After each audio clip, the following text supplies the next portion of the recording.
Assalamualaikum warahmatullahi wabarakatuh. Bapak Ibu telah belajar materi cara membuat daftar hadir siswa. Bapak Ibu juga telah belajar bagaimana cara membuat materi pembelajaran. Kali ini kita akan belajar bagaimana cara membuat tugas. Di menu tugas ini mirip dengan menu yang ada di Google Classroom, yakni assignment. Kalau di Google Classroom, assignment. Di menu tugas ini, Bapak Ibu bisa mengadakan ulangan harian. Bapak Ibu juga bisa mengadakan tugas harian. Jadi Bapak Ibu juga bisa membuat penilaian tengah semester maupun akhir semester, penilaian akhir tahun. Jadi di sini segala model tugas, baik itu ulangan harian maupun tugas biasa, bisa dikerjakan di bagian ini. Kenapa? Karena di bagian ini ada fitur penskoran. Kita bisa memberi nilai di sini. Berbeda dengan di bagian materi, kita tidak ada istilah penilaian di sini. Cuma sekedar memberikan materi saja. Di bagian tugas, ada 4 menu di sini. Ada saat ini, ada terjadwal, ada sudah lewat, ada draft. Apa itu yang saat ini? Saat ini adalah menu di mana tugas itu sedang berlangsung dan sedang dikerjakan oleh siswa. Jadi, batas akhirnya masih belum berakhir dan masih dalam proses pengerjaan oleh siswa.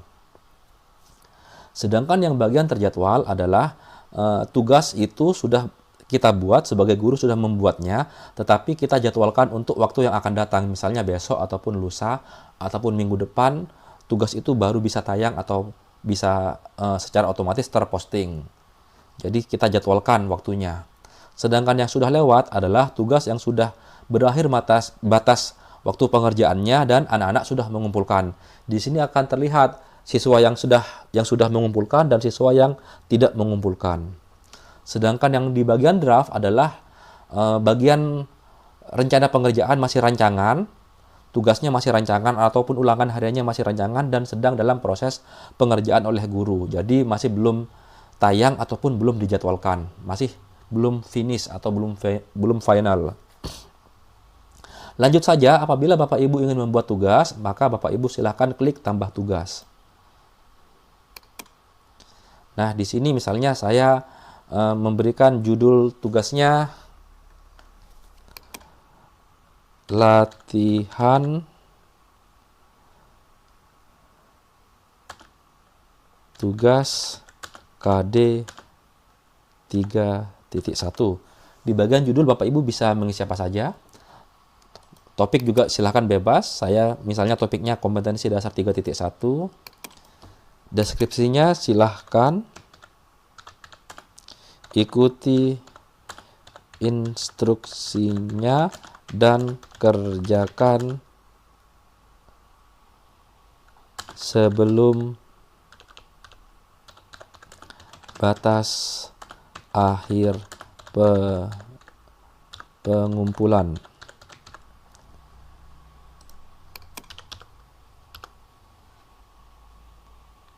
Oke, setelah itu di bagian penilaian kita mau beri KKM apa tidak. Tugas dinilai dengan KKM atau tanpa KKM atau tidak dinilai. Misalnya saya kasih kriteria KKM dan berapa KKM-nya? 75 misalnya. Lalu kita lanjut buat tugas. Nah, untuk video kali ini kita fokus di bagian esai saja dulu. Yang soal pilihan ganda belakangan. Nanti kita bisa tahu plus minusnya dari fitur soal-soal ini karena sekarang kan kita fokus membuat soal yang model AKM. Antara esai maupun pilihan ganda itu campur aduk, bahkan pilihan dengan jawaban lebih dari satu itu juga ada. Sedangkan di bagian fitur ini, ruang kelas masih belum memiliki fitur yang mendukung soal-soal yang bermuatan AKM. Karena antara soal esai maupun pilihan ganda tidak bisa dicampur aduk. Misalnya saya klik soal esai. Saya tambah soal di sini misalnya.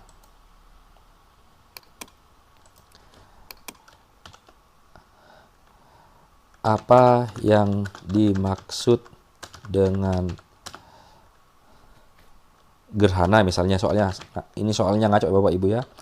Nah, di sini seandainya di soal nomor 1 ini soal esai dan kita akan menambah soal pilihan ganda, akan muncul yakin akan mengganti jenis soal. Soal yang Anda buat akan terhapus jika mengganti jenis soal. Maka soal-soal yang berjenis soal esai akan terhapus, digantikan dengan soal pilihan ganda. Jadi kita tidak bisa mencampur adukkan soal esai dengan pilihan ganda di sini. Itu kekurangannya menurut saya. Semoga nanti ruang kelas bisa membenahi ini. Poin soalnya 10. Nah, di sini kita bisa menambahkan soal secara manual. Juga di sini kita bisa copy dan mempaste soal-soal yang kita punya, bisa mengundo, menebalkan, dan lain-lain. Garis miring, underline, rata kiri, rata tengah, rata kanan, poin-poin soal, dan bisa memberikan tabel, gambar, link, dan lain-lain. Di sini juga equation. Kalau soal-soal matematika, ini yang kimia. Kalau ini kita akan mengupload mengupload gambar. Soal nomor 1 kita sudah buat, sekarang kita lanjut ke soal nomor 2. Ini sangat menyita waktu. Cara yang paling singkat menurut saya jika Bapak Ibu ingin membuat soal, Bapak Ibu dapat, ini saya hapus semua, Bapak Ibu dapat mendownload template yang sudah disediakan oleh ruang kelas. Kita klik tambah dari template soal, kita unduh templatenya, ini sudah diunduh. Nah, di sini Bapak Ibu kita bisa menambah soal-soal yang sudah diatur oleh ruang kelas. Langsung saja ya kita buka. Nah, di sini dapat kita lihat Bapak Ibu, ini adalah format soal esainya. Di bagian atas ini adalah nomor 1, tulis nomor soal secara berurutan, mulai dari 1 hingga banyaknya soal yang ditulis. Yang bagian sini adalah bagian soalnya, silakan Bapak Ibu tulis di sini. Dan bagian pembahasan ini adalah jawaban yang benar untuk soal tersebut. Biasanya untuk pembahasan itu tidak muncul di menunya siswa. Jadi Bapak Ibu bisa kosongin saja bagian pembahasan, cukup soalnya saja. Sekarang Bapak Ibu dapat lihat sekarang model yang sudah saya buat berdasarkan format soal esai ini. Saya akan buka.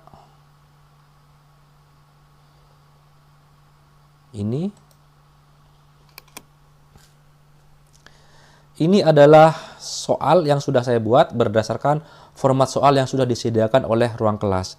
Ada soal nomor 1 berupa dialog, soal nomor 2 juga dialog. Di sini saya buat sebanyak 10 soal. Nah, di sini ada 10 soal di sini. Bapak Ibu kalau mau lihat template yang sudah saya edit, Bapak Ibu silakan klik linknya di deskripsi video ini. Bapak Ibu silakan bisa melihat-lihat apa yang sudah saya buat berdasarkan template yang sudah disediakan oleh ruang kelas. Oke, anggap saja saya sudah selesai membuat berdasarkan template yang sudah disediakan. Langsung saja saya unggah soal yang sudah saya buat. Ini soalnya, saya upload. Sudah selesai, langsung klik tambah soal. Dan di sini berhasil ada 10 soal yang sudah saya buat. Jadi secara otomatis daripada saya membuat satu-satu soal di sini, maka akan menyita waktu yang sangat banyak. Misalnya soal 10 saya mau tambah lagi ke soal 11 misalnya. Kita tinggal klik tambah soal, maka akan lanjut ke soal nomor 11. Di sini bagian soalnya, di sini bagian pembahasannya. Dan ini adalah bobot soalnya. Bapak Ibu silakan ubah jika Bapak Ibu mau mengubah bobot soalnya. Anggap saja soal ini saya cukup sampai 10 saja, saya hapus soal nomor 11 ini. Kalau sudah, langsung saya lanjut bagikan tugas. Nah, setelah ini kita bisa atur batas waktunya. Siswa bisa sampai kapan terakhir mereka bisa mengerjakan soal-soal ini. Misalnya sampai minggu depan tanggal 19 jam 07.00 misalnya. Apakah ini soalnya mau dibagikan besok ataupun ataupun waktu yang lain, Bapak Ibu bisa jadwalkan. Kalau mau dibagikan sekarang juga, langsung bagikan sekarang. Karena kita akan lihat tampilan di siswa, maka langsung saja saya bagikan tugas sekarang. Di sini nanti Bapak Ibu dapat melihat plus minusnya dari model soal seperti ini. Baik cara pembuatannya, minusnya apa, baik juga dari proses penilaiannya, melakukan scoring, minusnya apa. Jadi Bapak Ibu bisa simpulkan sendiri, kira-kira Bapak Ibu mau ngambil cara seperti ini atau tidak. Dan ini sudah berhasil kita bagikan kepada siswa soal-soalnya. Sekarang saya akan membuka browser lain, bukan Google Chrome. Saya akan membuka Mozilla Firefox dan di sana saya bertindak sebagai siswa. Dan di sini saya bertindak sebagai siswa. Langsung saja di sini sudah muncul ada satu tugas aktif. Saya buka saja. Satu tugas aktif berarti soal yang tadi dibuat sudah dapat diakses oleh siswa. Langsung saja kita buka tugasnya. Soalnya ada 10, poin totalnya 100, KKM 75. Langsung kita kerjakan. Ini soalnya, soal nomor 1. Di sini adalah bagian untuk mengerjakan. Misalnya, saya isi aja sembarang ya. Jawab 1. Ini anggaplah jawabannya. Lanjut.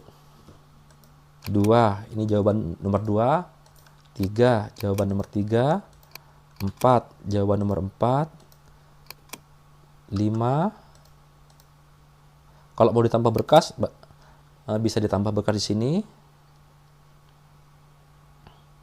Apa saja bisa ditambahkan di sini. Oke. Terus ini nomor 6. Berikutnya 7. Berikutnya 8. 9. Soal nomor 10, bagaimana kalau seandainya saya kasih link? Bisa nggak diakses oleh guru? Misalnya ini, link ini saya copy.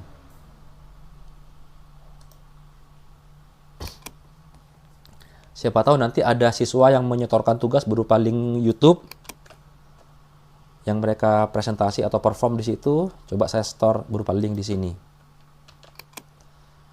Kalau sudah, langsung kita klik kumpulkan. Kumpulkan. Dan tugas berhasil dikumpulkan. Sekarang kita kembali lagi ke Google Chrome di mana saya bertindak sebagai guru agar Bapak Ibu dapat gambaran. Ini masih belum ada yang dikumpulkan. Kalau seandainya di refresh, ini akan muncul siapa yang mengumpulkan. Saya refresh. Di sini dapat kita lihat ada satu siswa yang sudah mengumpulkan. Kita buka saja.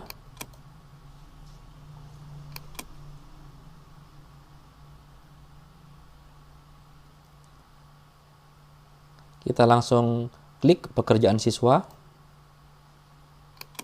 Kita pilih siapa yang mengumpulkan. Dan di sini saya tadi yang akun ini bernama Saiful sudah berhasil mengumpulkan. Kita buka saja. Kita klik. Dan di sini kita bisa memberikan nilai. Misalnya soal nomor 1 dijawab ini sama Saiful. Kita beri nilai 10. Lanjut soal berikutnya.